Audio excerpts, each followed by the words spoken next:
Sword of Coming, episode 334. Untuk melihat video selengkapnya, sahabat bisa kunjungi playlist yang telah Sabta Novel sediakan. Yuk mari, kita berimajinasi bersama dan masuk ke alur ceritanya.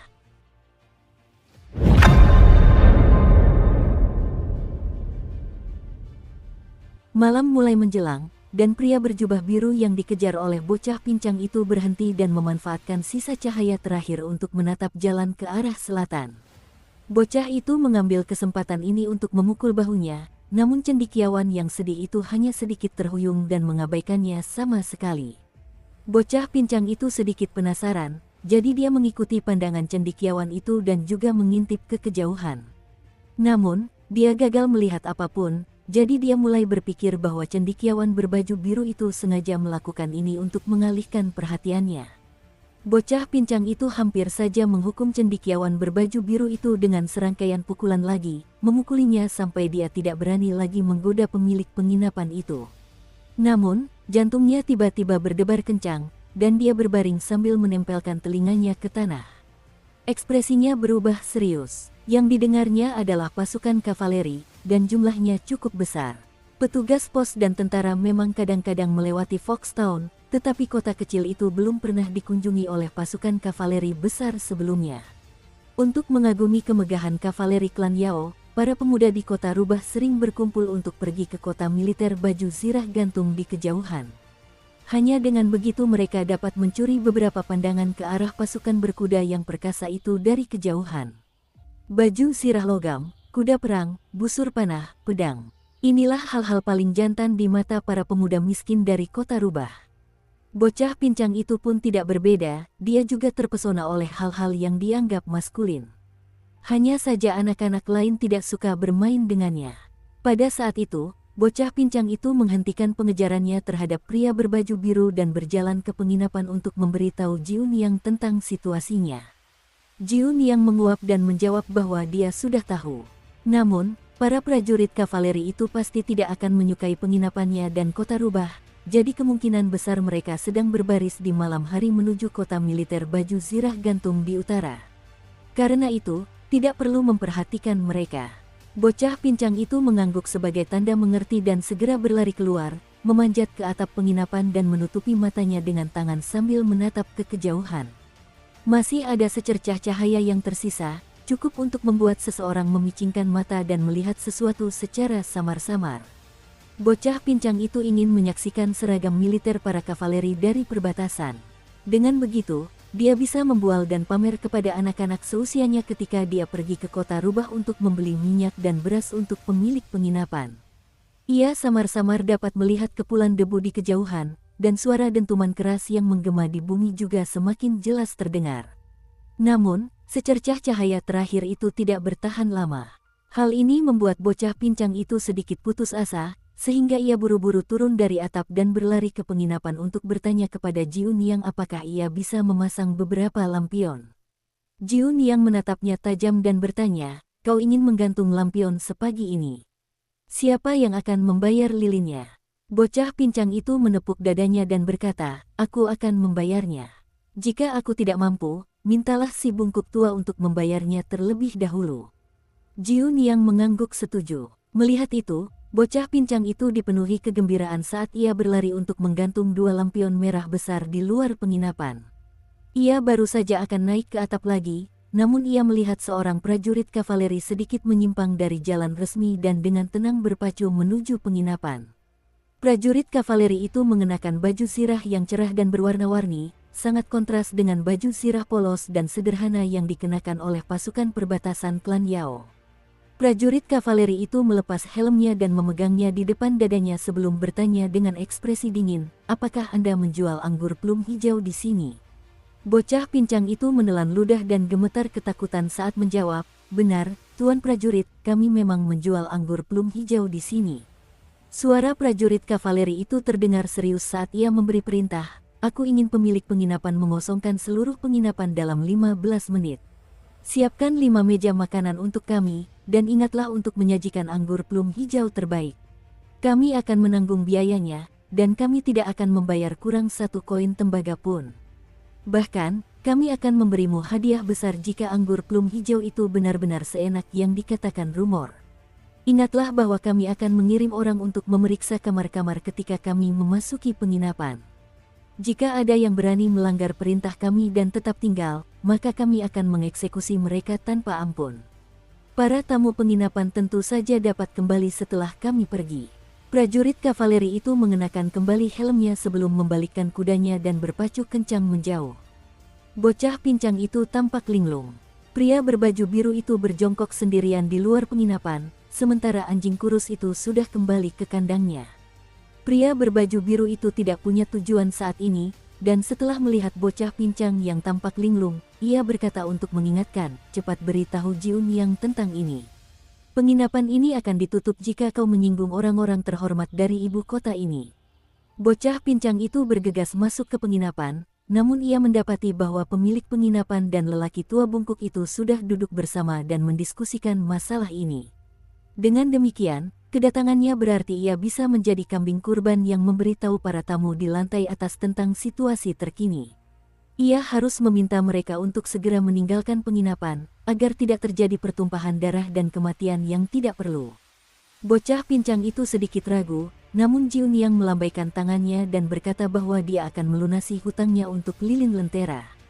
Bocah pincang itu segera berlari ke atas, menuju kamar Chen Pingan yang terdekat. Dia menjelaskan situasinya dengan jelas kepada tamu tersebut, dan Chen Pingan menyatakan bahwa dia tidak keberatan meninggalkan penginapan sejenak. Chen Pingan juga tersenyum dan berkata bahwa dia akan memberitahu para tamu di dua kamar sebelah, sehingga anak laki-laki pincang itu bisa pergi dan memberitahu tamu-tamu lainnya. Anak laki-laki pincang itu berterima kasih kepada Chen Pingan sebelum bergegas ke kamar-kamar lainnya. Setelah kembali ke kamarnya, Pei Qian menyalakan lampu minyak di mejanya dan membuka sebuah buku. Dia tersenyum dan berkata bahwa dia sedang membaca. Chen Pingan tidak membongkar kebohongannya. Sebenarnya, Pei Qian telah berdiri di dekat dinding dan menguping pembicaraan Zulian dan Wei Xian sepanjang waktu. Dia hanya mengambil buku dari tasnya dan berpura-pura membaca setelah mendengar Chen Pingan mengetuk pintu. Chen Pingan menyuruhnya untuk berkemas karena mereka perlu meninggalkan penginapan untuk sementara waktu. Sementara itu, Zulian sudah membuka pintu kamar sebelah dan berkata kepada Chen Pingan sambil tersenyum, Wei Xian tertidur lagi setelah membukakan pintu untukku. Haruskah aku membangunkannya, Tuan Muda? Zulian baru saja akan berbalik, namun Wei Xian, yang masih berbau alkohol, sudah duduk tegak. Dia memijat dahinya dan berkata kepada Zulian dan Chen Pingan, aku sudah bangun sekarang. Ma Ping dan kedua bawahannya mengumpat dan bergumam pelan ketika mendengar sekelompok pasukan kavaleri lewat. Namun, mereka tetap patuh mengemasi barang-barang mereka dan meninggalkan kamar. Yao Lingzi, gadis muda berambut kuncir kuda, menginap di kamar di ujung koridor. Saat ini ia berdiri di dekat pagar di lantai 2, menatap pemilik penginapan di lantai 1 dan bertanya, beginikah cara penginapan Anda memperlakukan tamunya? Sungguh pengalaman yang mengejutkan bagi saya. Ini daerah perbatasan, namun seseorang berani bertindak sembrono di depan pasukan berkuda klan Yao. Saya ingin tahu siapa orang-orang hebat ini. Lagi pula, mereka begitu mampu sehingga dapat membersihkan seluruh penginapan hanya dengan satu perintah. Gadis kecil itu meletakkan satu tangannya di pagar sebelum langsung melompat ke lantai pertama, menyebabkan wajah Ma Ping dan kedua bawahannya berkedut. Dari mana datangnya gadis kecil yang tangguh ini? Jiun Yang tersenyum getir. Dia ingin mengatakan sesuatu, tetapi ragu-ragu. Pria tua bungkuk itu memegang pipa rokoknya dan berpikir sejenak sebelum berkata, aku akan pergi dan membicarakan ini dengan pasukan kavaleri. Kita hanya mengelola penginapan biasa di sini, jadi bagaimana kita bisa memperlakukan orang secara berbeda berdasarkan kekayaan dan status mereka? Pria tua bungkuk itu berjalan keluar dari penginapan, sosoknya menghilang ke dalam kegelapan malam yang tak terbatas. Jiun Yang mendongak ke arah para tamu di lantai 2 dan berkata dengan nada meminta maaf, tunggu sebentar, tetaplah di kamar masing-masing. Kejadian malam ini adalah kesalahan penginapan, jadi kami akan memberi kompensasi kepada kalian masing-masing dengan sebotol anggur plum hijau berusia 5 tahun setelah semuanya selesai. Yao Lingzi melompat kembali ke lantai 2 dan melangkah masuk ke kamarnya, membanting pintu di belakangnya. Ma Ping dan kedua bawahannya juga mendengus marah saat kembali ke kamar masing-masing. Chen Pingan meminta Wei Xian dan Zhu Lian untuk pergi ke kamarnya sebentar terlebih dahulu. Tentu saja, Pei Qian juga ikut pergi ke kamarnya. Jiun yang menyuruh anak laki-laki pincang itu untuk pergi keluar agar dia bisa membawa sarjana bermarga Zong ke penginapan. Mereka akan menawarkannya kamar di lantai 2 agar dia tidak mengganggu pemandangan di luar penginapan. Pria berbaju biru itu memilih sebuah kamar di lantai 2 sebelum bersandar di pagar dan memandang ke lantai 1. Jiun yang mengacungkan jarinya ke arahnya dan berkata, "Pergi ke kamarmu." Ada sedikit kekhawatiran dalam suara pria itu saat dia berkata, "Jiun Yang, kau sangat cantik, jadi apa yang akan kau lakukan jika para prajurit itu menjadi mudah tersinggung dan kasar setelah melihat kecantikanmu? Minum anggur justru akan membuat mereka semakin berani dan bejat." Jiun yang tersenyum dan menjawab, "Kalau begitu, itu akan memberimu kesempatan untuk berperan sebagai pahlawan yang menyelamatkan seorang wanita cantik, bukan? Jika aku buta dan bodoh, aku bahkan mungkin akan menawarkan diriku sendiri kepadamu untuk menunjukkan rasa terima kasihku."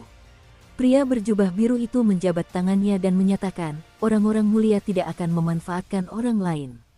Tenang saja, Jiun Yang, semua cendekiawan memiliki aura kebenaran dan pikiran yang penuh dengan prinsip-prinsip bijak. Selama aku berdiri di sini, para prajurit itu tidak akan mampu mengembangkan pikiran jahat tidak peduli berapa banyak anggur yang mereka minum." Sebelum Jiun Yang sempat membalas, Yao Lingzi sudah membuka pintunya di ujung koridor dan menghunus pedangnya setengah dari sarungnya, menyebabkan suara logam yang tajam bergema di udara. Suaranya tegas saat dia berkata kepada pria berbaju biru itu, "Diam, mesum." Dukung terus channel YouTube Sabta Novel. Jelas sekali bahwa pedang gadis muda itu jauh lebih efektif daripada pukulan dan tendangan tak terkendali bocah pincang itu. Pria berbaju biru itu segera memasuki kamarnya tanpa mengucapkan sepatah kata pun. Namun, semakin sering hal itu terjadi, semakin Yao Lingzi merasa kecewa pada wanita di lantai bawah. Hari demi hari dan tahun demi tahun, Jiun yang minum dan berinteraksi dengan pria seperti ini. Apa bedanya dia dengan wanita-wanita di rumah bordil? Yao Lingzi memasuki kamarnya dan ambruk di atas meja. Rasa duka yang mendalam menyelimutinya, membuatnya mulai terisak-isak. Jiun yang berdiri di belakang konter dan menghela napas. Dia menuangkan anggur plum hijau ke dalam mangkuk untuk dirinya sendiri. Terdengar suara dentuman keras. Jiun yang mendongak dan melihat pria berbaju biru itu terjatuh ke lantai setelah melompat dari lantai 2. Namun, ia segera bangkit dan berjalan ke konter, sambil tersenyum berkata, "Anggap saja saya sebagai akuntan di sini. Saya merasa khawatir jika terlalu jauh dari Anda." Ada senyum lembut di wajahnya. Jiun yang terdiam sejenak sebelum menjawab, "Tapi kau sangat jelek. Aku merasa sedikit jijik jika kau terlalu dekat denganku." Pria berbaju biru itu berjongkok dan memegang kepalanya dengan kedua tangan seolah-olah dia telah disambar petir. Ternyata, interaksi romantis dan pengakuan emosional yang dirinci dalam novel-novel itu hanyalah kebohongan. Semuanya sama sekali tidak berguna. Pria tua bungkuk itu masuk ke penginapan terlebih dahulu. Sekelompok orang masuk setelahnya. Mungkin mereka orang-orang yang masuk akal, dan mereka tidak bersikeras untuk mengusir para tamu di lantai 2. Mereka juga tidak menyuruh kelima meja itu bergegas masuk sekaligus. Pemimpin itu adalah seorang pria parubaya yang mengenakan jubah resmi berwarna merah terang yang dihiasi dengan gambar ular piton. Wajahnya pucat dan bersih tanpa janggut, dan aura kekuasaan yang angkuh terpancar dari tubuhnya. Dua orang berdiri di belakang pria parubaya itu. Salah satunya mengenakan baju sirah perak yang dihiasi motif awan. Baju sirah logamnya bergemerincing saat ia berjalan. Yang lainnya berusia 70-an, mengenakan jubah brokat dan topi tinggi. Ia memiliki pembawaan layaknya makhluk transenden. 7 atau 8 orang lainnya berada lebih jauh di belakang mereka, dan orang-orang ini kemungkinan besar adalah orang kepercayaan dan bawahan terpercaya mereka. Pria parubaya berseragam resmi duduk di meja bersama pria berbaju sirah perak dan pria berjubah brokat. Berdiri di antara kelompok bawahan terpercaya, seorang pemuda dengan liontin giok yang tergantung di pinggangnya tersenyum ketika melihat Jiun Yang. Sekitar 700 hingga 800 pasukan kavaleri elit ditempatkan di luar penginapan, dan tambahan selusin kereta kuda, masing-masing membawa seorang tahanan dan 2 penjaga. Tanpa terkecuali, Semua penjaga adalah penyuling Qi tingkat 5 menengah dari Kekaisaran Kuan Agung.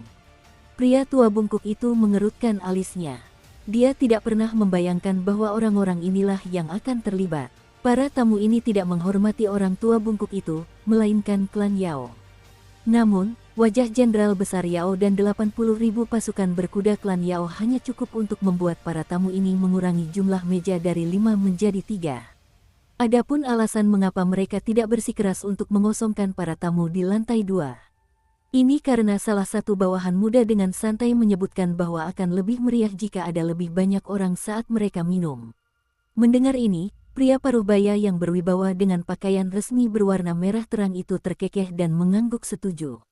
Jenderal berbaju zirah perak itu memandang Jiu Niang dan memberi instruksi, bawakan kami anggur plum hijau terlebih dahulu. Dan pastikan makanan kami juga datang dengan cepat. Pria tua bungkuk itu menyingkirkan tirai di ambang pintu dan masuk ke dapur untuk memasak. Bocah pincang itu mulai membawa anggur ke 3 meja. Suasana muram menyelimuti lantai pertama penginapan itu. Hampir tidak terdengar suara apapun kecuali suara anggur yang dituangkan ke dalam mangkuk.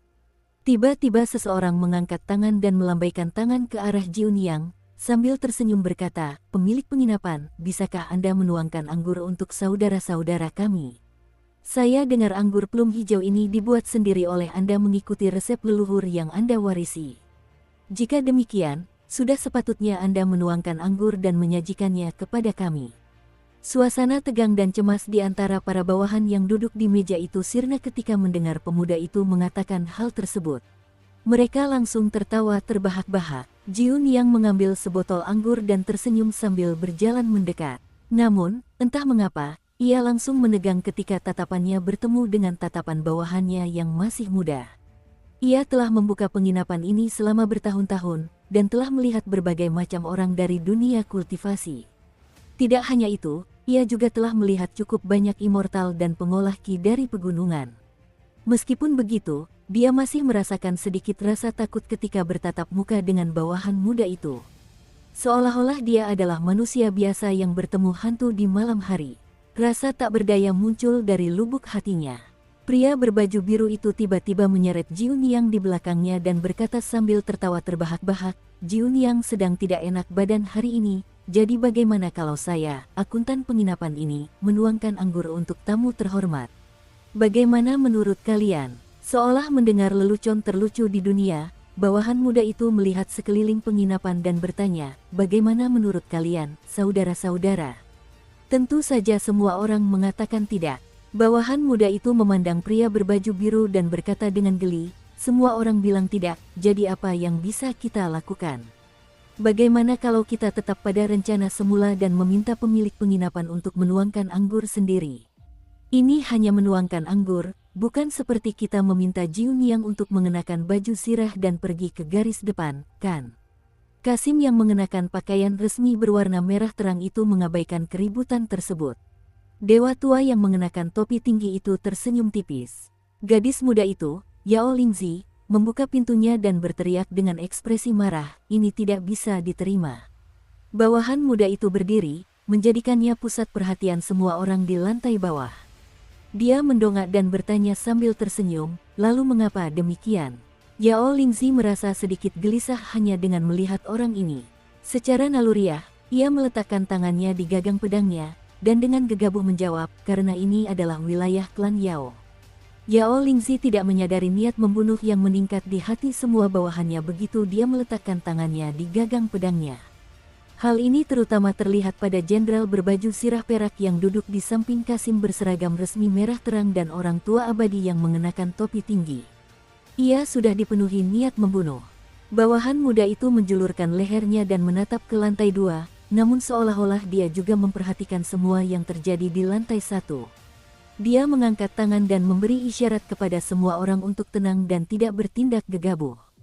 Kemudian dia tersenyum tipis dan berkata, "Tetapi seluruh kekaisaran Kuan Agung adalah wilayah keluargaku. Apa yang harus kita lakukan sekarang? Mungkin klan Yao ingin melancarkan pemberontakan." Jiu Niang memegang kendi anggur dan berjalan keluar dari balik meja, pertama-tama menoleh ke gadis muda itu dan memerintahkan, "Kembali ke kamarmu, Lingzi." Lalu ia memberi hormat kepada bawahannya yang muda dan berkata, saya akan segera menuangkan anggur untuk Anda, Tuan Muda. Senyum tersungging di sudut bibir bawahan muda itu saat ia menatap wajah Jiu Niang. Ia menunjuk gadis muda di lantai atas dan berkata, "Mengapa kalian berdua, ibu dan anak, tidak melayaniku bersama?" Wajah Jiu Niang seketika menjadi pucat pasi seperti kertas. Namun, sebuah pintu di lantai atas tiba-tiba terbuka, dan seorang anak laki-laki muda berjubah putih keluar dan berkata, "Aku tidak menyukai ide itu." Bawahan muda itu mendongak menatap orang yang usil itu dan bertanya sambil tersenyum geli, "Oh, dan kau pikir kau siapa, bawang bombay kecil?" Kali ini, seseorang dari lantai pertama yang menjawab pertanyaan ini untuk Chen Pingan, dengan membalas, "Lalu kau pikir kau siapa, bawang daun kecil?" Dialah sarjana yang murung berbaju biru dengan nama keluarga Zong. Bawahan muda itu menghela napas sedih dan meratap, "Astaga, satu demi satu, semua orang mencoba melawan kehendakku malam ini." Sebuah penginapan yang tidak mau mengusir tamunya, seorang pemilik penginapan yang tidak mau menyajikan anggur, seorang gadis muda dari klan Yao yang berbicara kurang ajar, seorang orang luar yang mengira dirinya pendekar pedang abadi hanya karena mengenakan jubah putih, dan seorang sarjana yang mengira dirinya bijak Konfusianisme hanya karena mengenakan jubah biru. Ia tiba-tiba melirik Jiu Niang sebelum melirik Yao Lingzi, tersenyum dan berkata, "Tidak apa-apa, kalian berdua bisa mencoba menyelamatkan klan Yao malam ini. Jika kalian memuaskan saya dan membuat saya senang, mungkin saya bisa membantu kalian menyelamatkan klan Yao dari ambang kehancuran." Jiu Niang menarik napas dalam-dalam. Seolah sudah mengambil keputusan, dia menoleh ke arah cendekiawan berbaju biru dan berkata, "Zong Kui, masalah ini tidak ada hubungannya denganmu.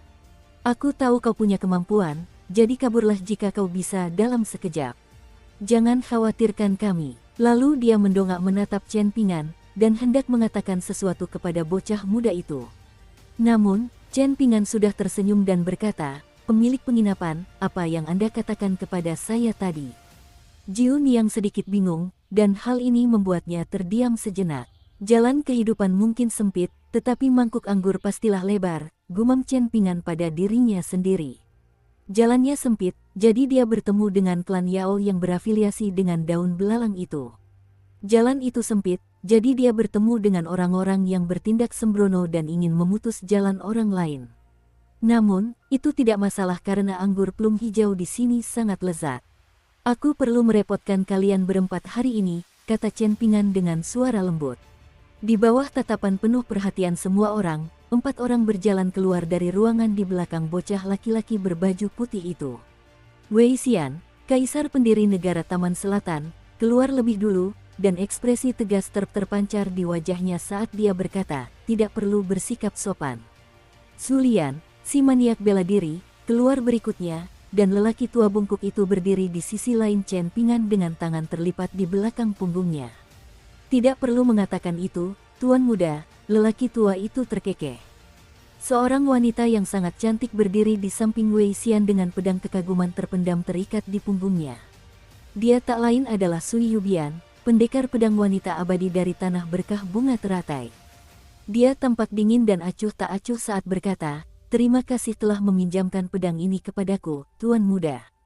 Terakhir, ada Lu Baixiang, pendiri pasukan iblis tanah suci bunga teratai yang tinggi dan tegap. Dia berdiri di samping Su Lian, dan tangannya bertumpu pada gagang pedangnya yang ujungnya menancap ke lantai. Dia tersenyum tipis dan berkomentar, "Tuan Muda, pedang ini cukup mengesankan.